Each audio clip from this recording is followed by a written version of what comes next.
In today's episode, Dianne and I talk about the tour to Scotland and Northern Ireland that I'm hosting this summer. And later, you'll meet Jaya. He and his wife bought an abandoned house in Japan that he's bringing back to life. But first, I'm Stacy Grinsfelder from Blake Hill House, and I am the host of True Tales from Old Houses.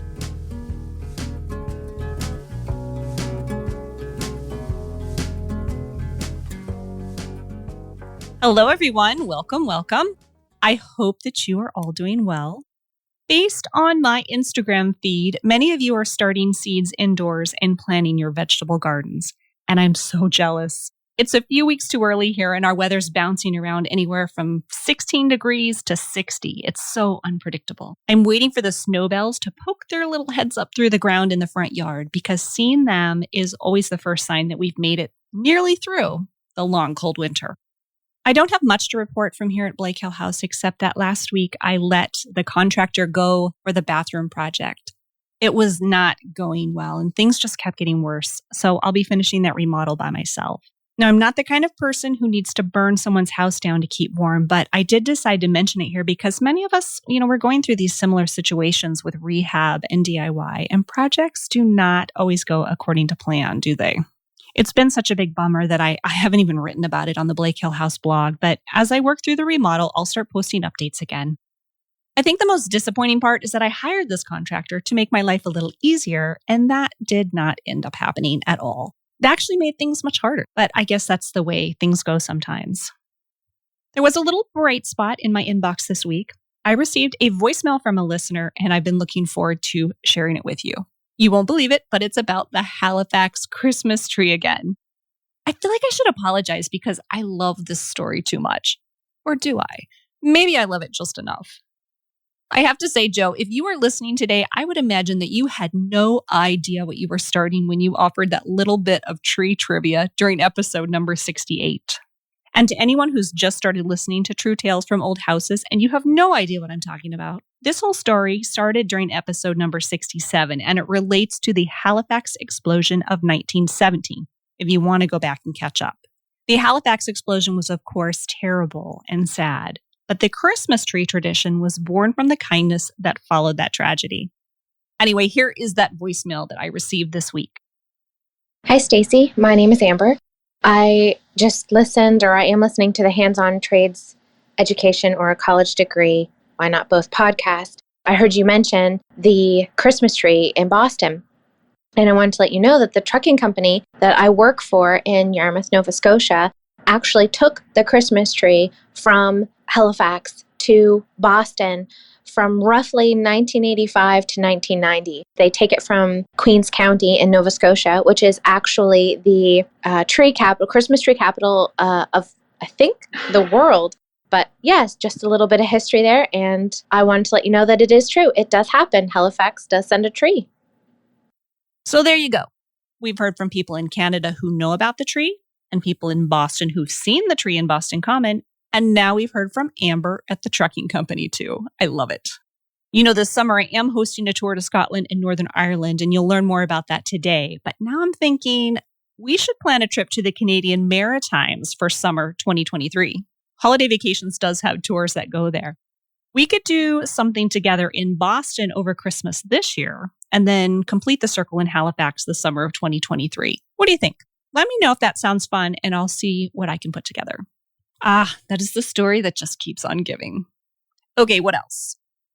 This season is supported by the Window Course and Abitron. I'll tell you more about both later, but I wanted to mention that if you're ever looking for the coupon codes from our sponsors, I always put them on the show notes for each episode. Or you can shoot me a direct message on social media or send me an email to ask for them, and I'll give them to you that way, whatever's easier. Also, there are a ton of workshops, virtual and in-person, coming up in the next few months. And during the last episode, I mentioned the Save the Sash window restoration workshop in Madison, Indiana on June 17th. I'll put that info in the show notes again. Let me know if you work or volunteer for an organization that has an event or workshop coming up, and I would be happy to help you spread the word here on the podcast. And finally, if you enjoyed the first Instagram live session with Nick and Damien from the Kimball House, there's a new one available on my Blake Hill House Instagram account and the True Tales from Old Houses Facebook group too. I'll post the links on the show notes. My guest was Katie, and she joined me to talk about utilizing technology in old houses, smart home stuff. I don't use a lot of tech in my house, so it was interesting to hear from someone who does. If you're interested in incorporating some into your own old house, Katie had a lot of great information. The next Instagram live session will be Friday, March 25th at 8 p.m. Eastern, and I'll announce the topic and guest earlier that week.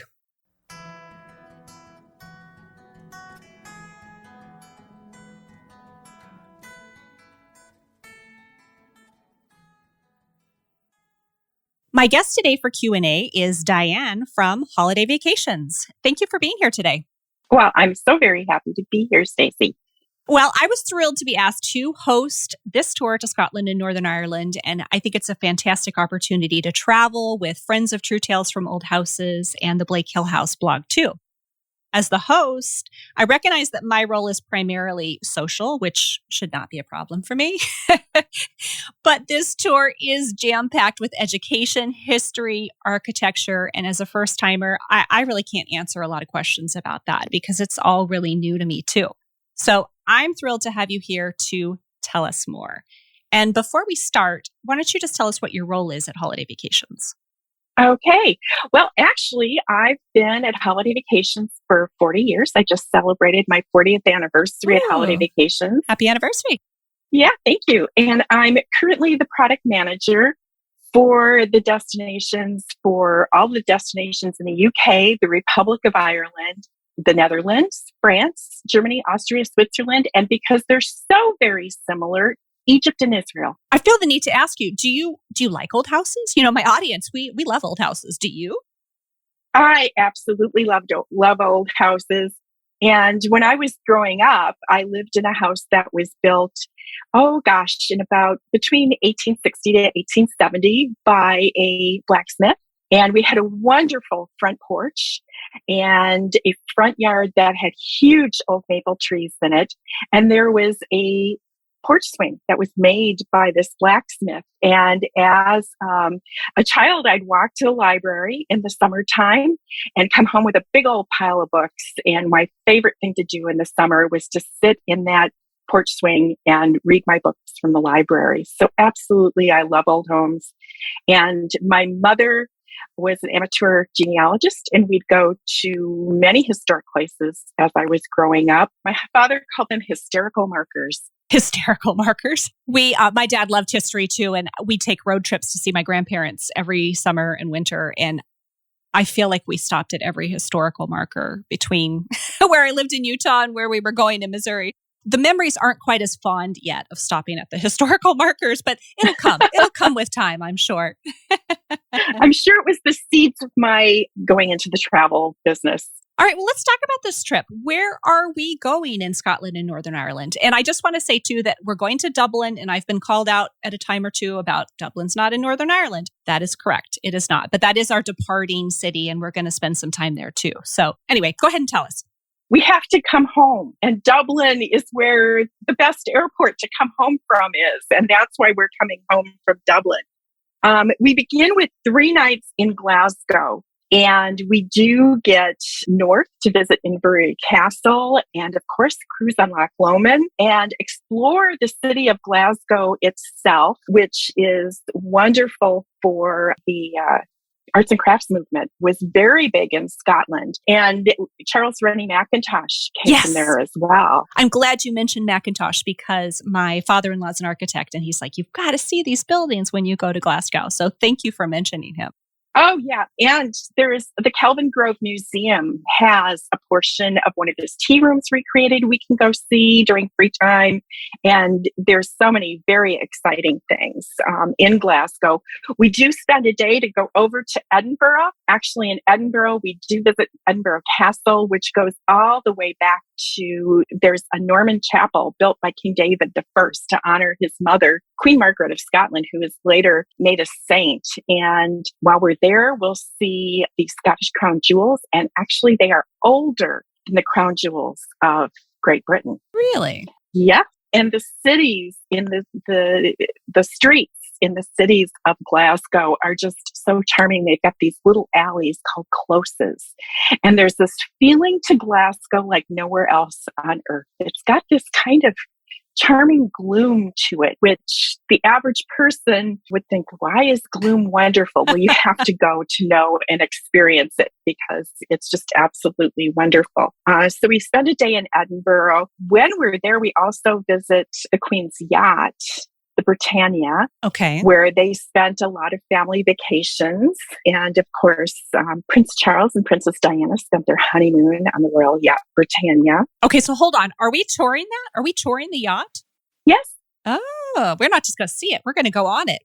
You're going to go on it, right on it.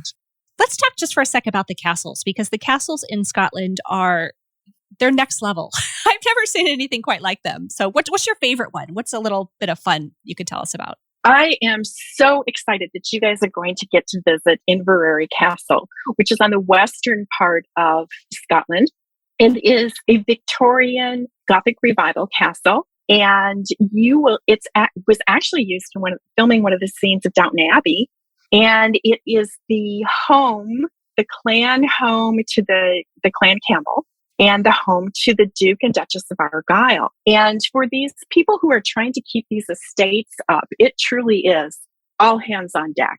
And you will many times find the Duke or the Duchess working in the gift shop. And he will sign things for you. And he has an apron that says Duke. So funny. Oh, I was going to say, I hope he has a name tag. How will I know? But so let me get this straight. These people are still living there. This is where they live full time, and then they're also working in the gift shop? Right. Well, it's their family home. And of course, it's just the public rooms that are open to tour. Okay. And then again, it's the home to the Clan Campbell. And you will find them working there. It's the same thing with Highclere Castle, which is where the main part of Downton Abbey is filmed. Really? Yes, you find them working. It's all hands on deck. And if you think you have problems keeping up a home, well, my goodness. Yeah, I can only imagine a castle. Let me backtrack a little. The castle where Downton Abbey's filmed, that's not on this tour though, right? You're talking about a different... That's not on this tour, but you could do it in future years. Oh, that would be really good.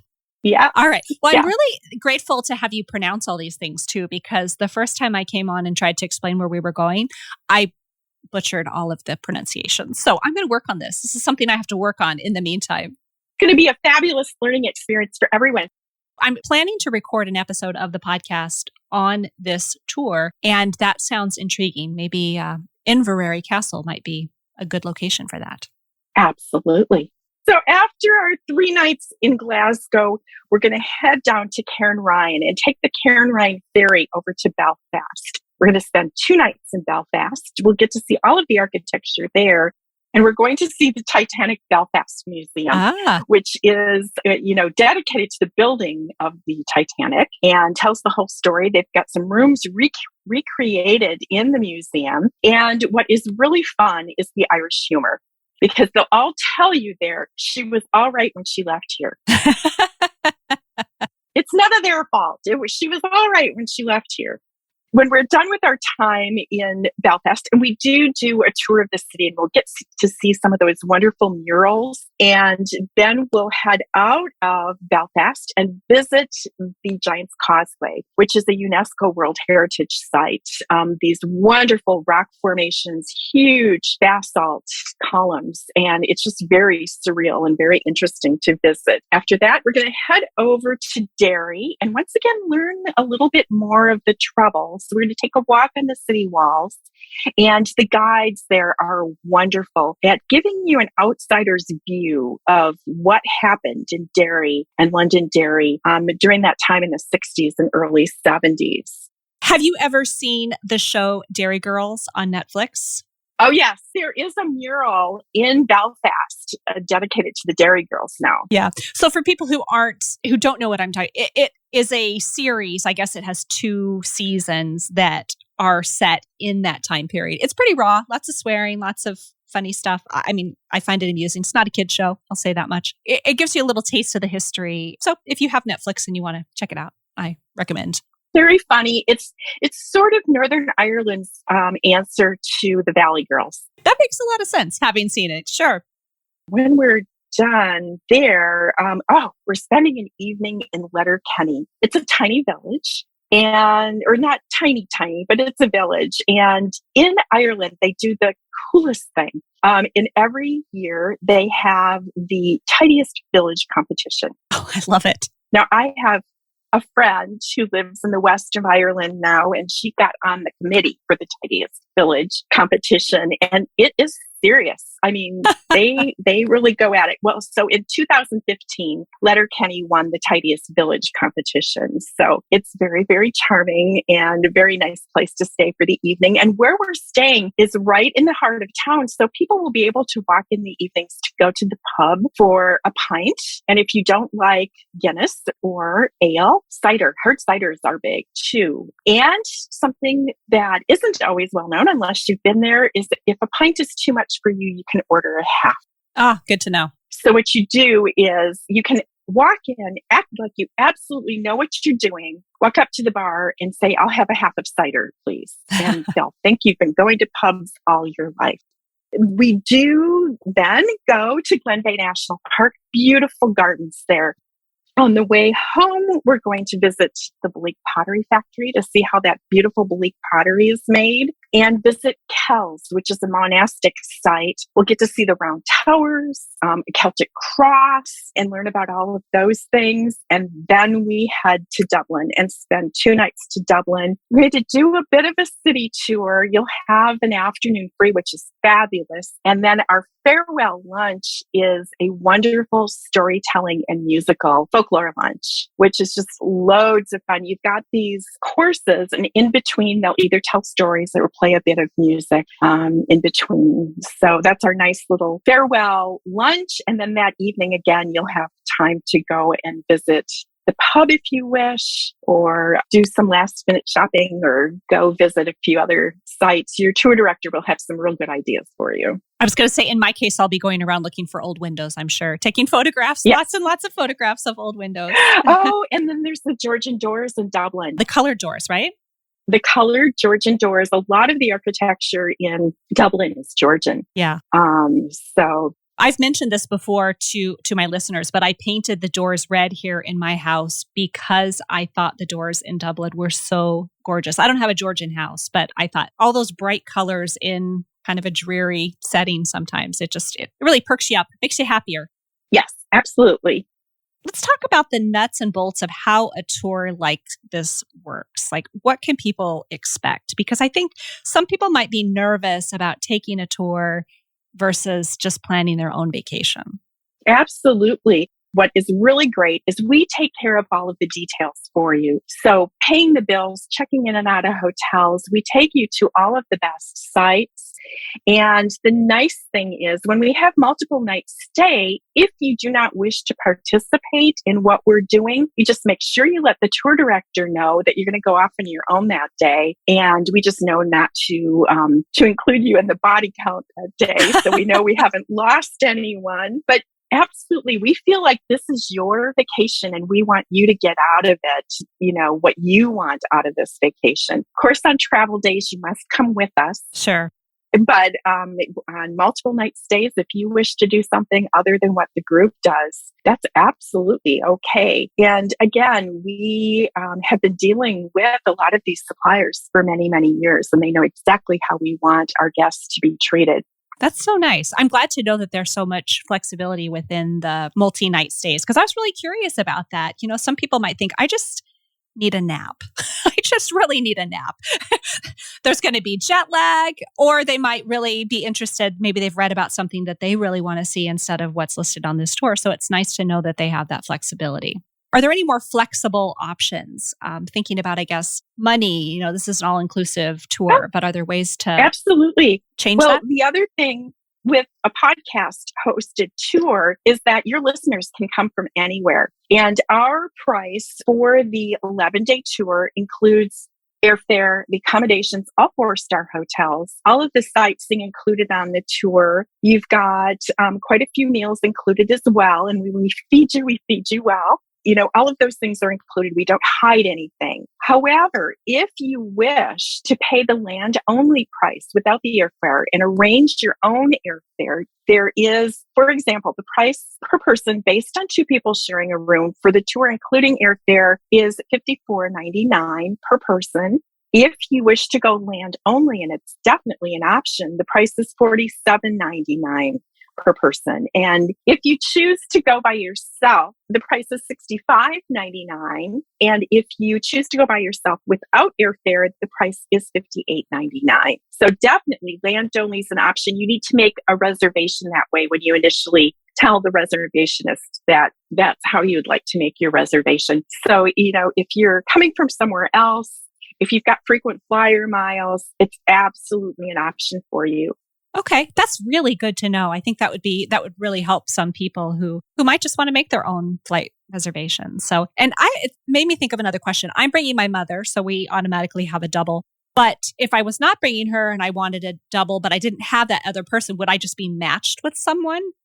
If you would like to have a roommate, but you don't have a traveling companion, you can sign up as single looking for a roommate. Okay.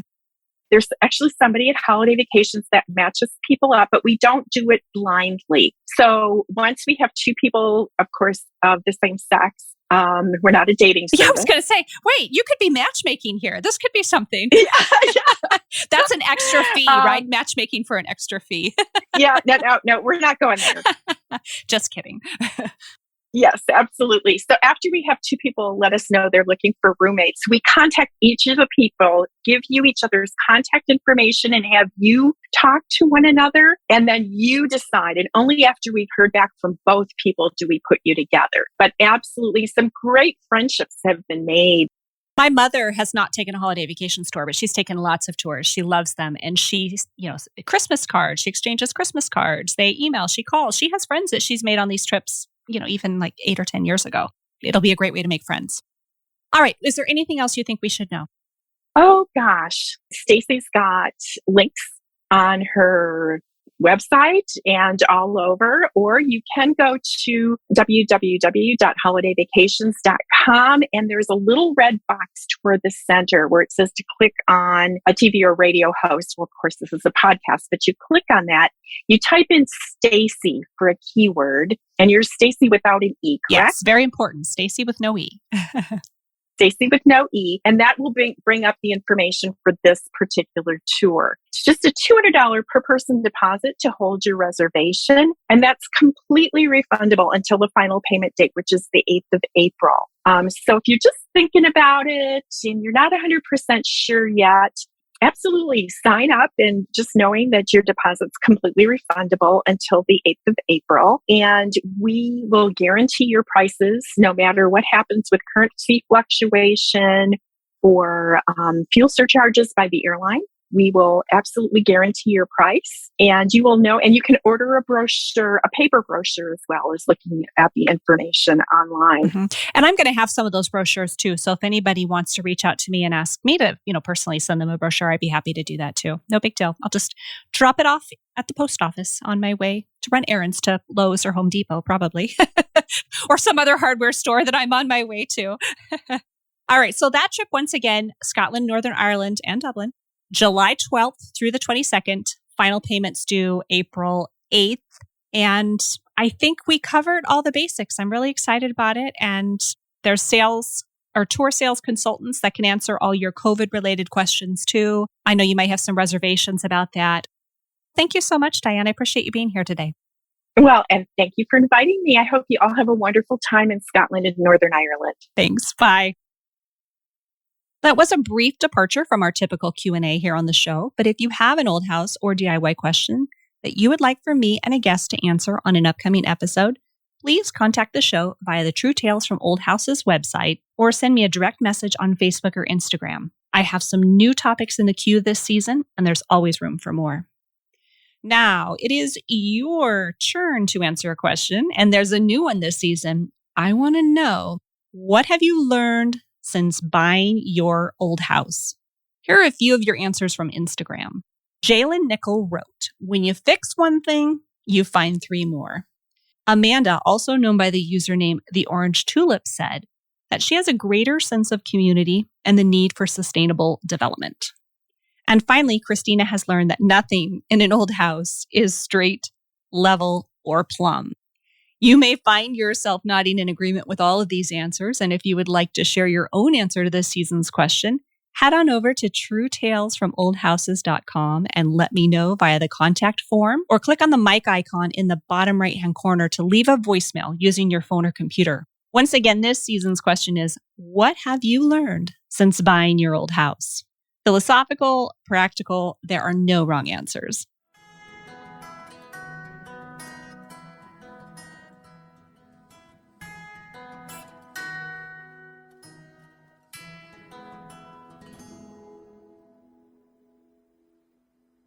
I want to take a moment to thank our sponsors. True Tales from Old Houses exists because of their generous support. So thank you to the Window Course from Scott Seidler of the Craftsman blog and Abatron. The Window Course is a step-by-step, do-it-yourself program that will teach you everything you need to successfully restore your wood windows. It's self-paced, so you can go as fast or as slow as you need to. And there are several price points to fit your needs and budget. Scott is an excellent teacher, and something I haven't mentioned before is that Scott continues to add to and update all of the videos and information within the Window Course. So you'll always have the best guidance to help you succeed. And it gets better. If you sign up for the Lifetime Access package or the training package, then you'll also get a free infrared paint remover, which is a $130 value. The Window Course is offered with a money-back guarantee, and I've got a coupon code for you too. Scott is offering True Tales from Old Houses listeners a special discount. For 10% off, visit thewindowcourse.com and use the coupon code TrueTales. True Tales from Old Houses is also supported by a brand new sponsor, Abatron. Abatron manufactures two of my very favorite products on the planet, liquid wood and wood epox. Over the years, I have talked about both a bunch on my Instagram and my blog. When I see wood rot on my windows and doors, I automatically think about wood epox and liquid wood, and I keep both on hand in my workshop at all times. These two products make permanent, cost-effective repairs anywhere you find rotted or damaged wood.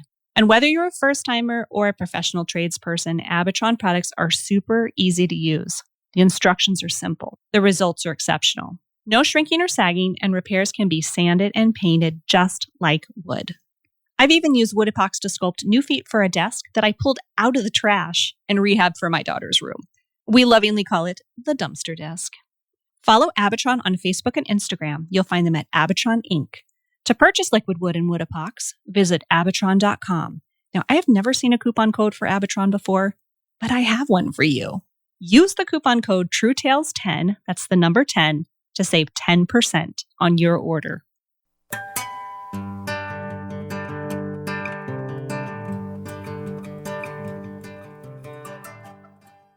My guest today is Jaya, also known on YouTube as Tokyo Llama.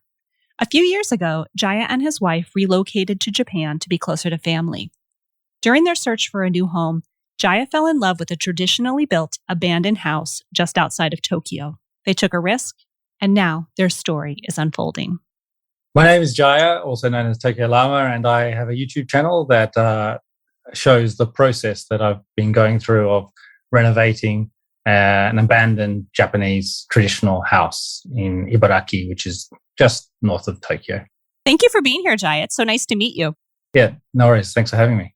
All right, so before we start, I do want to give listeners some context for this conversation because today's story is a little different than the ones I typically feature on True Tales from Old Houses.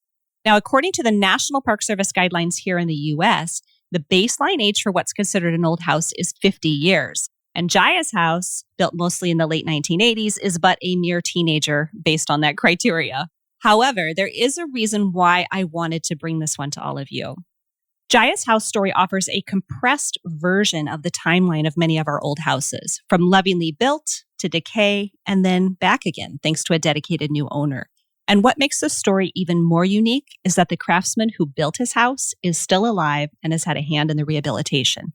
There's a lot to learn here, and I think you'll enjoy this story. So again, Jaya, thank you for being here. So let's start by talking about abandoned houses in Japan, also called Akiya. Why would a beautiful house like yours sit empty for years? Well, the real estate market in Japan is slightly different to real estate markets in most of the Western world, in that you have the situation where lots of properties, especially outside of the cities, are actually decreasing in price. So what happens is that due to a lot of due to the urbanization of Japan, also an aging population. Japan has, I think, the oldest population in the world, among developed countries, I believe. You get a situation where you don't get so many young people in the rural areas, and once they leave, there just isn't the market to support a lot of the properties that are currently built here. So you see a lot of these properties just left abandoned or unoccupied for years and years. Mm-hmm. So why would the descendants of a person, or why would a person not sell their house instead of just abandoning it? Yeah, a lot of the time the property prices are really that low, and say you can get properties that are $30,000, $40,000, $20,000, and sometimes with the state the properties are in, it could be full of all possessions and junk and so on. The hassle of going through, of clearing a property, going through the sale process or preparing it for a real estate agent. Also, it could be disagreement among siblings what to do with the property. Sometimes they just don't bother with the hassle and just leave it. Yeah, that's interesting. It kind of mirrors what's happening here in very rural parts of the United States. But I say very rural because a lot of times all those people are leaving. Maybe it was a booming town full of something that is no longer there. People leave and nobody replaces them, comes and lives in those houses. But that's interesting to me that nobody would want to go through at least a little. But after watching your YouTube channel, I think that'll become more apparent why. There was a lot of things in your house, and we'll get to that. Yeah, I think I should add also there's something peculiar about the Japanese market in that Japanese people really prefer new homes, the majority of Japanese people. So when they see an old home like mine, they think it's going to be a hassle to maintain. It's going to be cold, which is often true. And they just prefer to knock a house down and build a new one. So, a house like this that is on a big block of land and is quite large is actually quite costly to knock down and dispose of. So what happens then is people sort of shy away and look for sort of easier, smaller parcels of already vacant land. That's interesting. There was an article recently here in the I think it was New York Times, I'm pretty sure. The title was called Stop Fetishizing Old Homes. And it basically used Japan as the model for they prefer new things, tear it down, build something new with the most innovative and newest ways of building things. And of course, people here read that and did not like that whatsoever because we like old houses. Yeah. I think it's a bit more understandable here in Japan because you've got earthquakes. So the earthquake standards are always continually updated. What was built, say, in the early 80s, say, not necessarily a house like mine, but a standard, modern house in the 80s will not have the same standards of earthquake protection that a house built today would be. So there's partly that too. A lot of these different factors play into it. Right. And that all makes sense. It's really easy to read an article and make an observation or make a judgment about what's right in one country or what's not. But I thought that was funny that you mentioned that because it just came up recently in an article. Yeah, it is funny because people are now starting to sort of go back against that. Even Japanese people too, not just foreigners. But Japanese people are starting to think, okay, let's have a look again at old homes. It doesn't have to be a old traditional style construction like mine, but, a home that was built a while ago and, instead of knocking it down, it may be better and cheaper to just, renovate it and bring it up to current standards. Why were you looking to buy a house in rural Japan? And I'm really curious what your skill set was going in. Okay, so there were a few different reasons. And one, I'd been living in cities most of my life. I just moved from London with my family. My wife's Japanese and we've got 2 children. And so, we were moving back to Japan to be closer to my wife's mother and also closer to my home in Australia. Still far away, but actually it's straight down in the plane.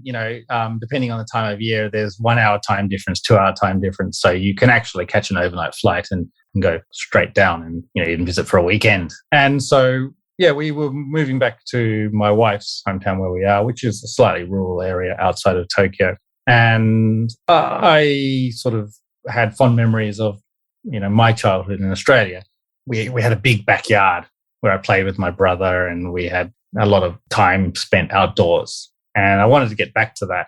And so I was looking, once we got to Japan, I was looking for a large property in which we could have a house. It didn't necessarily have to be an old house, but I thought that would be the cheapest and also the most likely way of getting a property that had a substantial square meterage of land. And it's not typical in Japan to have large blocks of land. After looking around, I'd been reading a bit as well. This is about 2017, about the Akia and abandoned houses. And I thought that could be the best way to get a land at a reasonable price. And also I'd become interested in this sort of old style architecture. And I thought, well, if I could get like an old house, a large block of land, and then maybe renovate it myself, that could be quite a nice combination that would satisfy a lot of, the things that we were looking for. Did you have to convince your wife in any way, or was she excited about it? I mean, she's from Japan, she's from that area. So did she go into this process thinking something differently than you? And if that's too personal, we don't have to talk about it. I was just curious. Sometimes when you move back to someone's hometown, it's a little different. Yeah, definitely. I did have to convince my wife. When we moved back, we were living at my mother-in-law's house, which wasn't too bad a place. It's not exactly a new place, but it wasn't small. It was a detached house, but on a small block of land with no garden and just, concrete driveway, with the house up against the neighbor's house. She had quite a typical Japanese mindset in that she was perhaps, if we did move, we would find something that was a bit more modern, even build a new house somewhere. I'd been talking to her a bit about my idea of finding an abandoned house instead and renovating that. And I think, I have quite a few harebrained ideas. So she was probably taking it a bit with a grain of salt. She was like, okay, yeah, sure, just humoring me a bit. And then we came across this property. I went and checked it out, which was quite difficult because the land was completely overgrown, growing with bamboo. And I showed it to my wife and she was like, are you serious?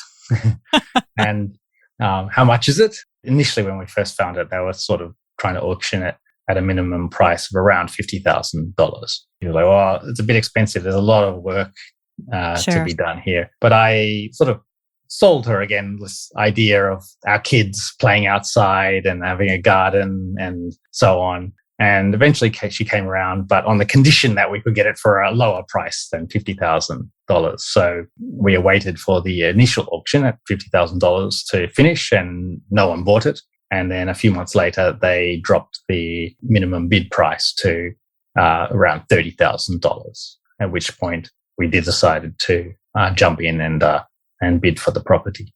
Right. Well, good for you. Yeah, that's interesting. I always wonder how it works for couples. I mean, I have a husband and we both kind of walked in this house and went, yeah, this is the one. But I wondered how it works when you are trying to convince somebody else that you have a really great idea, but it doesn't look like that when you first start. Well, she's sort of been putting up with a lot of my ideas since we were married. She kind of knows when I'm serious and, when I've got my mind set on something, I probably won't give up. And then once she saw the property, and I think she could see the potential and what could be achieved. Right. She was a little bit skeptical of how much it might cost or what we could do. But, she took a leap of faith as well. She's really happy actually right now.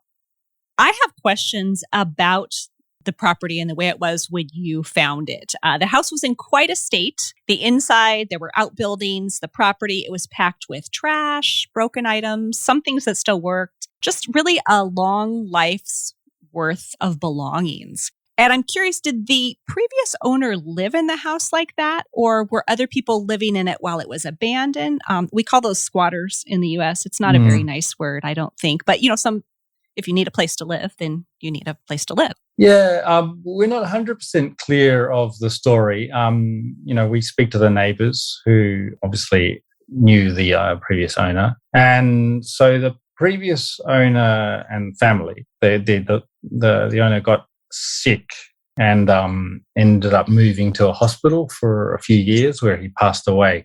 And I think during that time, maybe one of the children was living there, but the house was quite an expensive house.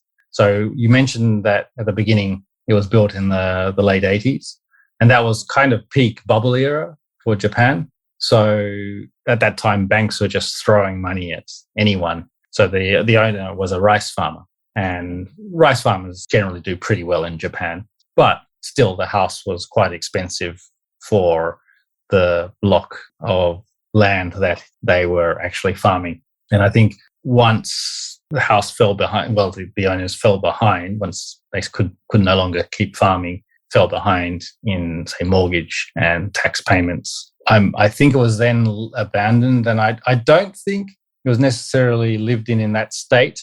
And I don't think there were squatters or anyone like that. But I suspect perhaps that people did dump some of their stuff here. Or maybe they just let, the house was unoccupied. Maybe they let friends or acquaintances leave stuff they no longer needed here, because that costs a bit of money to dispose of in Japan. Right. And I wanted to bring that up. Trash disposal in Japan is very, very different. Here in the US, people put out 3 bags of trash and 4 bins of recycling. And when you go to Japan, it's kind of a bring it in, take it out kind of situation. Like if you go out for the day and you have a little piece of trash, you're taking that home with you and you're figuring out where to put that when you get home.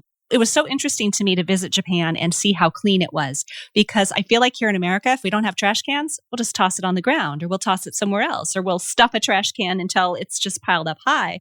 Whereas in Japan, there's no trash cans, but there's also very little trash. So taking care of that must be very costly. I was noticing one of your videos where you're cleaning up the property, and we'll get to some of that in a bit. But, you had these tiny little trash bags, these clear trash bags and probably hundreds of them. It took so many. But just to see those little trash bags, here we'd have these big contractor size trash bags. I don't know how many gallons those hold, but it's very different. I think one of your videos I watched, you were talking about the price of discarding televisions, and there were 10 or 15 on your property or something? That's right. Yeah. And that sort of number of televisions is not normal right. for Japan. It seems excessive. So that's why I suspect, say, instead of people, paying money to dispose of those televisions, they were probably dumped and left here with permission. Okay, that makes sense. Sort of like, okay, yeah, if you want, just leave it here or something like that. I'm not sure. Yeah, because you have the free rubbish trash disposal, which is those bags, those clear plastic bags, and they must be disposed of in those official bags. So you couldn't have a bigger bag, so you just have lots of those little ones.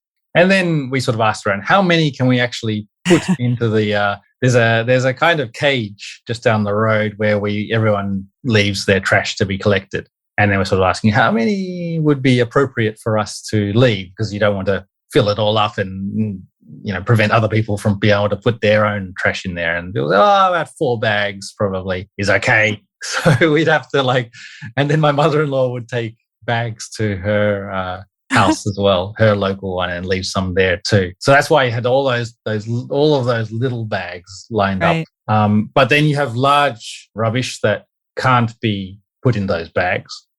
Some can't be broken down easily and put into those bags, and you have to take it to a kind of tip, a dump. But that costs money. They weigh your trash and charge you based on the weight there. So unfortunately, introduce this incentive to not take your rubbish to be disposed of properly, but to dump it or leave it where it sits.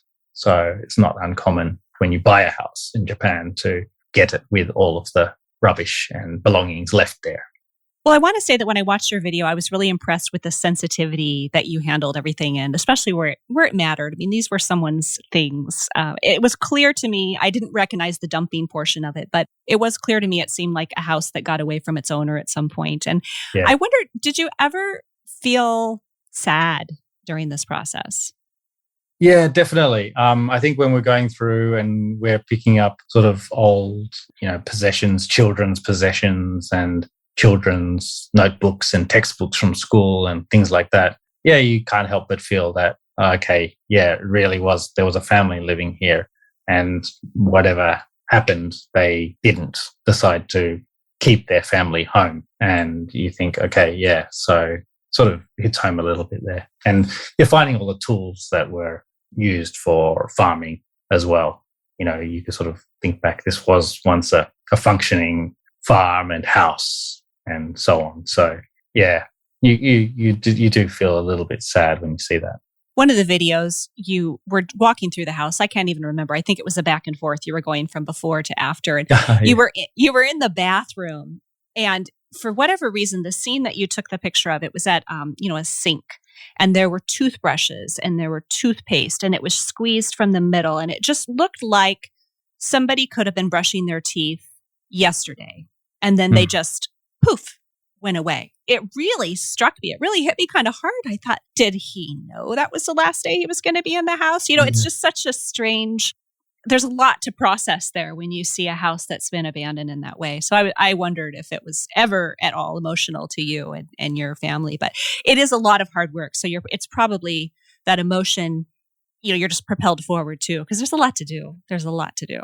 Yeah, that's right. Yeah, but you're right though. We did stop and think, okay, this was a house, and there are these people's possessions, and we did inquire with the neighbours, because the family and the children of the family, some of them are still in the area, though we haven't met them, but the neighbours knew them, and we asked, do they want to come and pick up any of their stuff, and is there anything, we found, like, for example, photo albums and things like that, and we asked them, can we somehow get them to the previous owners? And yeah, they were sort of like, well, they actually have been to collect the stuff that they wanted to take.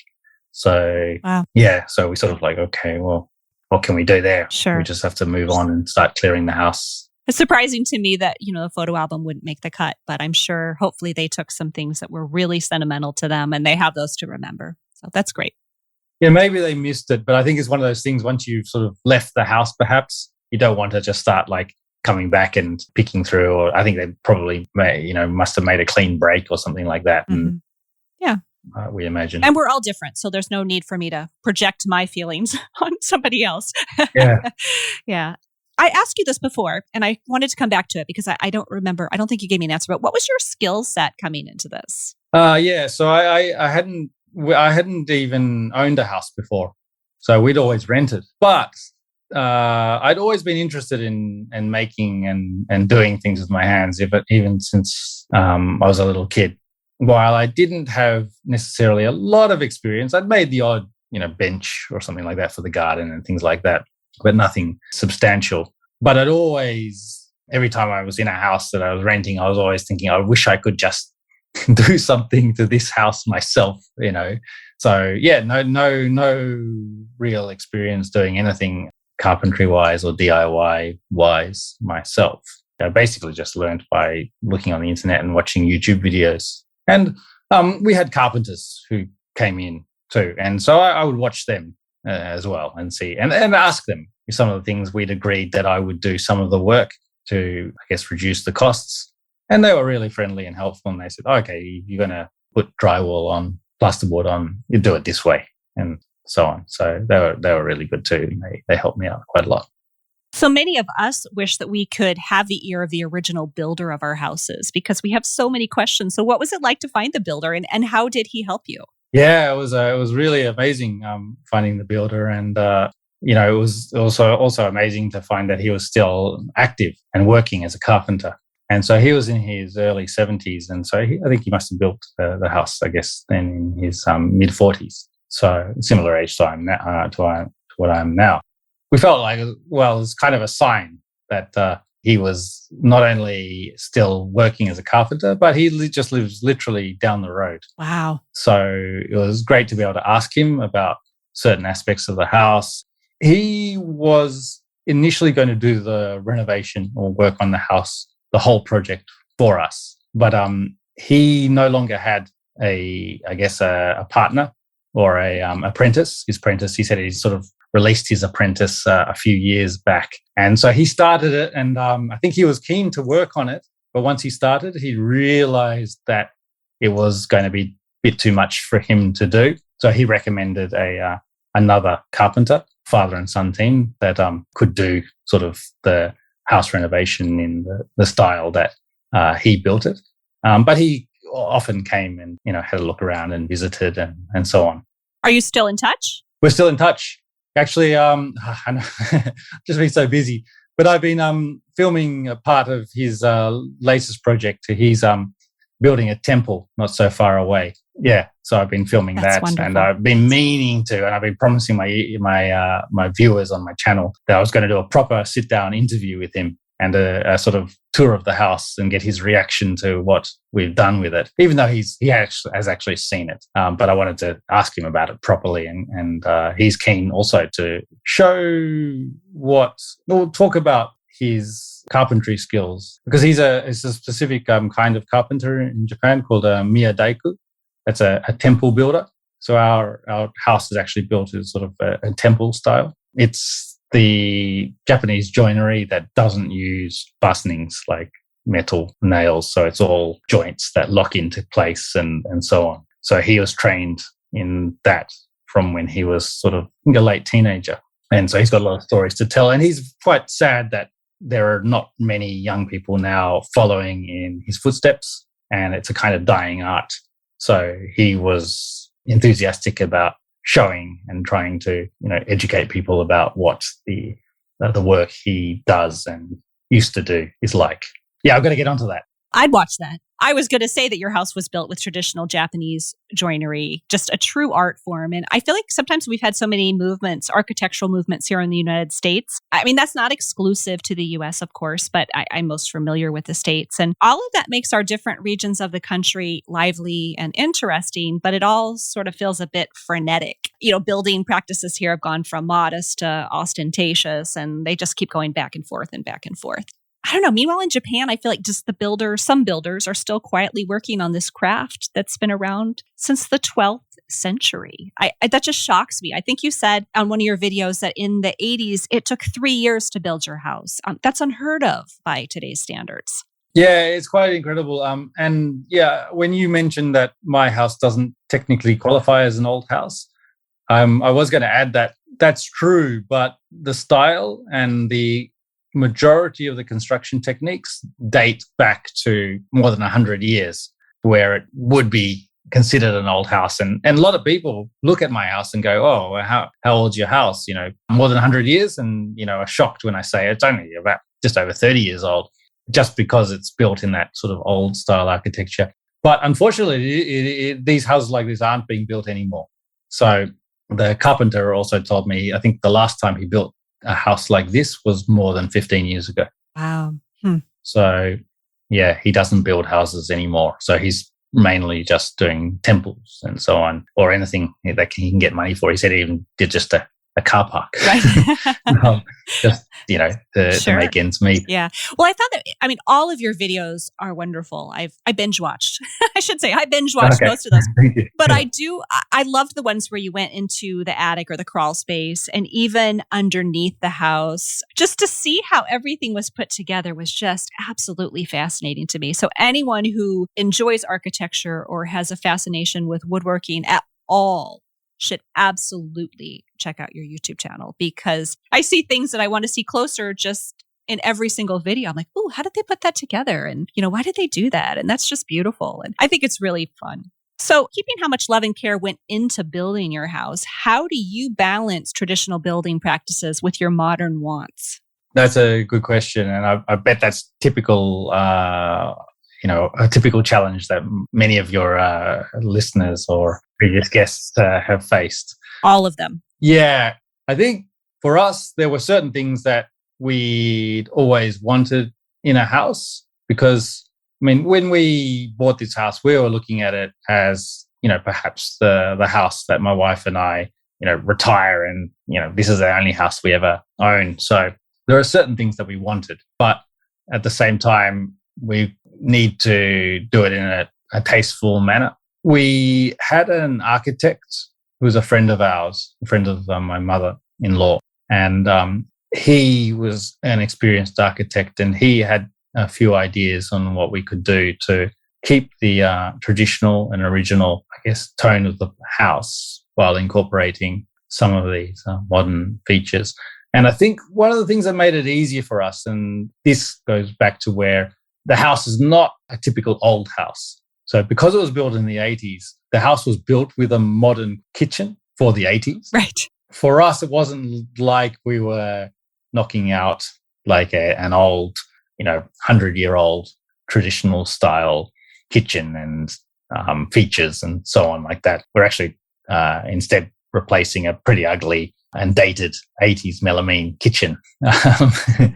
Right. Give it 50 more years and somebody else will be doing that again. Yeah, that's right. Someone might then go, I have no qualms knocking this kitchen out and replacing it with something. You're just at the first stage of that, where some of us at our houses here, we're in the second stage of that. We've just ripped out the 80s kitchen too. The 80s kitchen is replacing 50s kitchen or something like that. Yeah. And I think what we tried to do was use as many sort of local and natural or similar materials to what was already being used in the house as a way of making it seem a little bit more seamless, not standing out too much. Having said that, we did put a few modern conveniences in. I guess we really had to do just because we know ourselves. So our countertop in the kitchen is not, say, like a granite or a rock. It's a countertop. Mm-hmm. And that was because we are just quite messy and quite busy people. And we just needed something that was convenient there. But at the same time, I think it looks quite natural with the rest of the kitchen and the house too. Right. And your mic cut out just a minute, but did you say it's a Corian countertop? Corian, yeah. Okay, that's what I thought you said, but it stretched out there with our internet. Yeah. So I do know when I started watching your channel, you were not in the house, you were living near. But now, I guess recently you were able to move into the house. Is that correct? That's right. So we moved in about a year ago. So just before Christmas, 2020.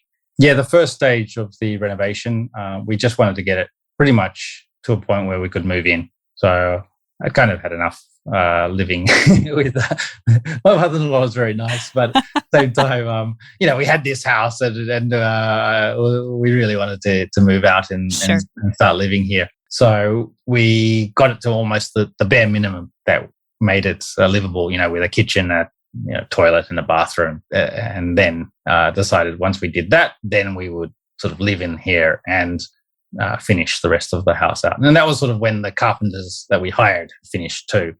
And then it was kind of like me taking over, the non-structural work and finishing touches, which are not finished yet. Oh, they won't be. I'm sorry. I hate to be the one to tell you, but they won't be. I think we can all identify with how it would feel or how it would be to live long-term with a relative, no matter who that person is and no matter how you care about them. I did get a kick out of her, I guess, organizing basically a bunch of her retired friends to come in and clean this property. And I thought, that is impressive. She probably just gathered all her friends and they came and they cleaned up it must have been days, weeks, months. How long? Yeah, it was weeks and months. Yeah. Right. Once you include the garden. So I leveled the backyard kind of by hand, and I'd sometimes do it by myself, but then there'll be days that one of her friends would turn up and just, we get a pickaxe out and sort of help me move the soil around and so on. So yeah, it must have been, definitely months. And I sort of should add as well, as much as I was keen to leave, I think she was keen to get us out of her house too. So that was part of her motivation. I think we brought 2 young kids and spoiled her tranquility. So right. As much as she enjoyed it, she was also happy for us to move out too. And now you have some distance and you can visit each other whenever you like. Oh, it's perfect. Yeah, she's 2 minutes drive down the road. So she comes almost every day anyway, and it sort of helps out a bit, and sometimes makes us lunch and everything like that. So she enjoys cooking. She used to have a restaurant, so she enjoys still cooking for us. But then when she's had enough, she can just leave. Right. So it's perfect for her. That's great. Well, I guess we need to wrap up for the day. Your YouTube channel continues. You're now looking at other people's projects. You've got one hopefully in the works with your builder or the original builder of this house. And I just want to warn everybody that once you start watching Jaya's videos, you will find yourself sitting on the couch 2 hours later, completely invested in the outcome of every project. But all of this really while coming to deeply appreciate the sensitivity of the storytelling and your very dry wit, Jaya. I have my moments, maybe. When you're watching, you have this moment where you think, oh, that was a joke. Because, at first you're sort of trying to get to know, as someone who's watching, trying to get to know you, Jaya, as the narrator of this whole thing. And it gets pretty funny after a while. So I absolutely love it. So thank you very much for being here today. And why don't you tell everyone where they can find you on the internet, follow along with your Akia? I suppose, is it a once Akia? It's no longer abandoned. Is there a word for it after? No, well, actually, technically, Akia doesn't mean abandoned. Akia just means an empty house. Oh, okay. But within this category of empty houses, there's abandoned as well. Some are empty and maintained, but there's also empty and abandoned. But no, there isn't a word after it's been an Akia. I guess it used to be an Akia. Yeah, it's a home. Yeah, it becomes a home. Right. The channel is called Tokyo Llama. I do Instagram as well. YouTube, number 1, and then Instagram, number 2. All right, great. And that's also, Instagram is also Tokyo Llama. But the links are on my YouTube page. Yeah, and I'll put all of that in the show notes too. So people can visit you on YouTube. They can also find all of this on the show notes. There's a lot left. You've got a lot of work left. I've got lots and lots of work left. Yeah.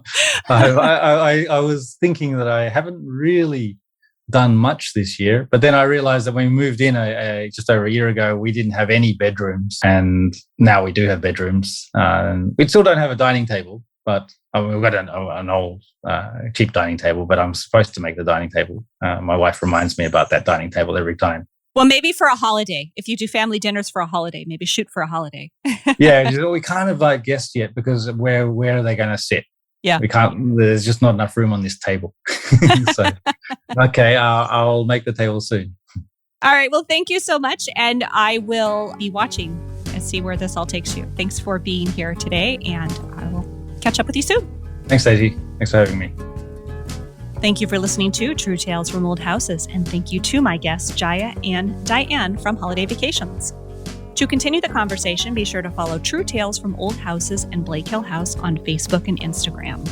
For bonus content and special offerings, please consider becoming a subscriber on our brand new Patreon. And if you have a moment, we won't stop you from leaving a rating or review wherever you listen to your favorite podcasts. If you're looking for more information about this episode, including the tour to Scotland and Northern Ireland, photos, show notes, coupon codes, and request a transcript, visit truetalesfromoldhouses.com. Until next time.